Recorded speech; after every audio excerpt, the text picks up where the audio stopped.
Buongiorno amici, bentrovati sul mio canale in cui parliamo di orchidee, o perlomeno ci proviamo. Allora, vi voglio parlare di lui. Questo è un ibrido americano, un Paphiopedilum, l'ho preso ieri perché si trovano in questo periodo nei garden vicino casa.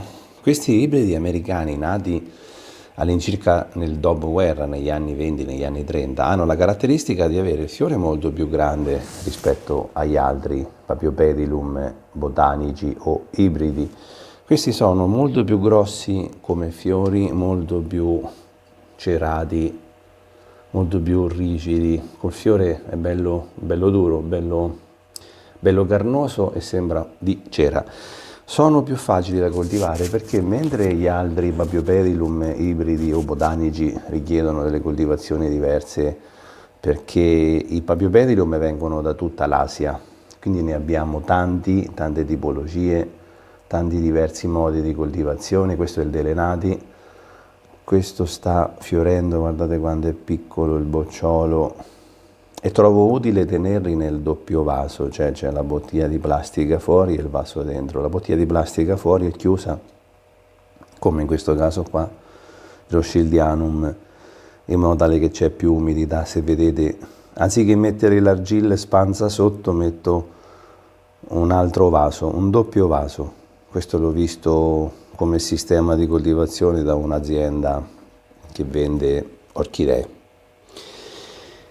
E praticamente questo ibrido americano è molto più facile perché loro, tutti gli altri venendo da una vastità di aree geografiche dell'Asia, hanno differentissime metodiche di coltivazione, mentre proprio lui, ha tutti i Paphiopedilum all'interno. Ne ha tanti perché è un ibrido che viene fuori da tantissimi incroci. Quindi di conseguenza che succede? Che diventa più facile coltivarlo. Questo l'ho preso ieri, quindi la fioritura non è mio merito. Vi faccio vedere che quando li prendete è normale, no? Che ci siano già delle muffette, ma è normale, è la coltivazione stessa. Questo viene forse dalla Germania probabilmente, non lo so. Quindi toglieteli i legnetti perché i legnetti dentro possono presentare un po' di muffette, no? Un po' di problematiche. Quindi togliete questi legnetti e poi procederò al rinvaso. Come vi dicevo sempre, chiaramente quando li comprate il substrato minimo ha 2 anni, vedete che il legno rimane molto, no? Molto bagnato, no? Ma è normale, questo è 2 anni che perlomeno è in quel vaso.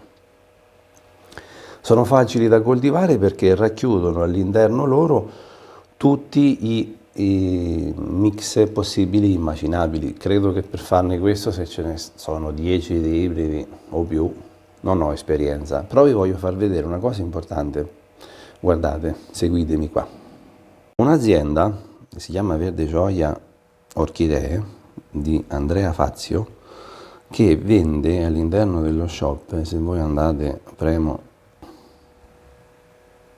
orchidee, vi faccio vedere che c'è questa azienda che è specializzata nei Paphiopedilum ibridi. Eccoli qua, guardate quanti ce ne sono di questi Paphiopedilum. Quando vedete gli ibridi americani sembra facile, no? Dire sono tutti uguali, ma in realtà non sono uguali. Guardate quanti ce ne sono e ognuno ha un nome di questi Paphiopedilum qua. Quindi questa azienda ne vende proprio tanti, cioè è un'azienda dedita alla coltivazione di Paphiopedilum ibridi, ne tiene anche qualcuno botanico, ma sono speciali, eccoli, 130 foto, ibridi americani. Quindi all'interno degli ibridi americani trovate un mondo. Quindi diciamo che di orchidee ce ne sono tanti, perché se andiamo sull'ibridazione poi otteniamo fiori spettacolari. Eccoli qua. Quindi se volete trovare un'azienda dove vendono orchidee, c'è anche la Verde Gioia Orchidee, dove ci sono Cymbidium, Paphiopedilum. La caratteristica loro, se vedete anche i video che fanno, le Cattleya, Phalaenopsis, e fanno una cosa che producono loro, come azienda producono loro. Verde Gioia Orchidee. Per il discorso dei Paphiopedilum, ve lo rifaccio rivedere, ce ne sono una quantità industriale di ibridi americani. Probabilmente ognuno ha un nome, eccolo qua, guardate, Quino belga, questo si chiama Quino belga. Se noi torniamo indietro, ne prendiamo un altro, prendiamo questo, si chiama Keller, questo qui. Chissà se c'è anche quello tipo il mio, però guarda, prendiamo questo qui, si chiama Van Dyck 1. Quindi questa è un'azienda che produce Paphiopedilum ibridi americani Van Gogh. E hanno fatto anche un video dove spiegano benissimo come li coltivano, è lì che ho imparato tantissimo. C'è un video proprio che fanno loro in cui c'è il titolare che spiega come coltiva i Paphiopedilum, è da rimanere affascinati dal discorso che fanno. Quindi ognuno ha un nome, ognuno di questi ibridi ha un nome. Torniamo a noi. Allora, farò il rinvaso perché non lo posso lasciare a lungo in questo substrato di origine. La fioritura durerà tanto, come anche quella loro durerà tanto. Non mi ricordo il nome è là. Adesso dovrei arrampicarmi per prenderlo, ma siccome c'è una regola strana sulle orchidee, quando sono in fiore non li toccate perché tanto inevitabilmente succede che per andare a leggere il nome se ne romperà uno. Quindi quando avete i fiori che stanno in queste condizioni fermi, non vi avvicinate, non parlate. Qui sto facendo il video, già sono a rischio che succeda qualcosa perché c'è una sorta di cosa strana, no? Quando stanno in questo stato si stanno per aprire, ovvero sia domenica prossima saranno aperti, ma puntualmente se io per la curiosità di dirvi come si chiama, non me lo ricordo, farò un danno sicuramente, allora rimane lì, poi quando fiorirà andrò a vedere il nome. Quindi per la coltivazione di questi Paphiopedilum i substrati devono rimanere più umidi rispetto alle Phalaenopsis, no? Quindi li possiamo mettere anche in inerti, l'importante è che lo manteniamo umido. Io trovo utile questo doppio sistema di tenere il vaso una bottiglia senza fori, i fori ce l'ha solo il vaso all'interno, l'importante è che poi le radici non stiano a contatto con l'acqua, però è un sistema che trovo valido proprio per poter dare più umidità alla pianta stessa. Ho visto che il Rothschildianum ha gradito molto questo tipo di discorso e anche il Michael Opovitz è nella stessa situazione. Ecco, l'importante è essere un pochino attenti a non far riempire il doppio vaso di acqua, se no le radici andranno a pesca di acqua. Benissimo, la coltivazione è semplice perché io faccio la microconcimazione, quindi do poco concime sempre, non bagno, non faccio le tre bagnature con l'acqua e la terza col concime. Questo diciamo che l'ho imparato proprio da questa azienda, il discorso della microconcimazione, vi dico la verità, ecco perché oggi vi ho parlato di verde gioia orchidee, perché l'ho imparato da loro il concetto. Pensate che loro come azienda danno ai Paphiopedilum, questi ibridi, 400 microsiemens.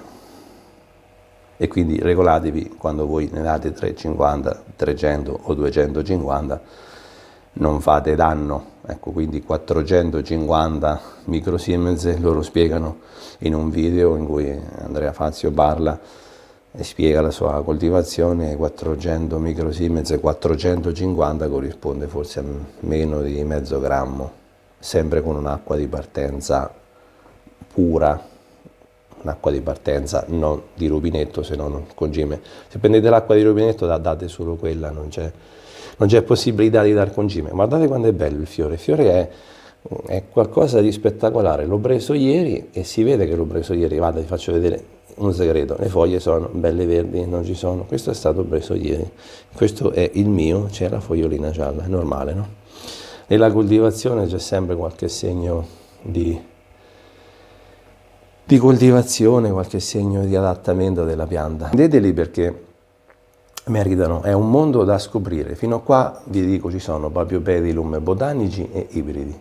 Questo è un genere completamente nuovo, nato negli anni 30 in America, quando in Italia c'era l'insigne come fiore, come Paphiopedilum che veniva coltivato a fiori reciso. L'America ha detto facciamo anche noi qualcosa di speciale è venuto, quindi dagli anni 30 che si sono cominciati a produrre questi meravigliosi fiori. Ce ne saranno penso 10 se basta di ibridi all'interno di questo ibrido americano, che poi dà la caratteristica di avere queste varie colorazioni e questo fiore molto ma molto più grande. Bene, spero di avervi fatto vedere qualcosa di interessante e vi auguro una buona domenica al prossimo video. A presto.